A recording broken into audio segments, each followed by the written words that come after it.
देश विदेशातील ताज्या आणि महत्त्वाच्या घडामोडी, राजकारण, अर्थव्यवस्था आणि समाजातील प्रत्येक बातमी. सत्य, स्पष्ट आणि निर्भीड पत्रकारिता. आपण पाहत आहात एन मराठी न्यूज. नमस्कार, एन मराठी न्यूजच्या बातमीपत्रात आपले स्वागत. पवित्र श्रावण महिन्याच्या पहिल्याच सोमवारी खुलताबाद तालुक्यातील जगप्रसिद्ध तीर्थक्षेत्र वेरूळ येथील 12वे ज्योतिर्लिंग श्री घृष्णेश्वराच्या दर्शनासाठी हजारो शिवभक्तांनी गर्दी केली होती.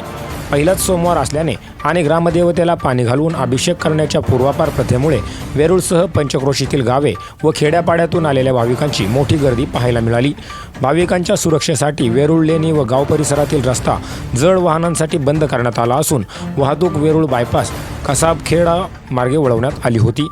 यावेळी देवस्थान संस्थानाचे विक्की दांडगे आणि विश्वस्त मंडळाच्या देखरेखीखाली तसेच सामाजिक कार्यकर्त्यांच्या वतीने भाविकांसाठी चहा पाणी आणि फराळाची मोफत व्यवस्था करण्यात आली होती. तसेच आरोग्याच्या दृष्टीने प्राथमिक आरोग्य केंद्राची पथकेही सज्ज होती. कोणताही अनुचित प्रकार घडू नये म्हणून छत्रपती संभाजीनगर ग्रामीण पोलीस अधीक्षक यांच्या मार्गदर्शनाखाली पोलीस निरीक्षक प्रशांत महाजन यांच्या आधिपत्याखाली पोलीस फौज फाटा, गृहरक्षक दल आणि दंगा कापू पथक तैनात करण्यात आले होते.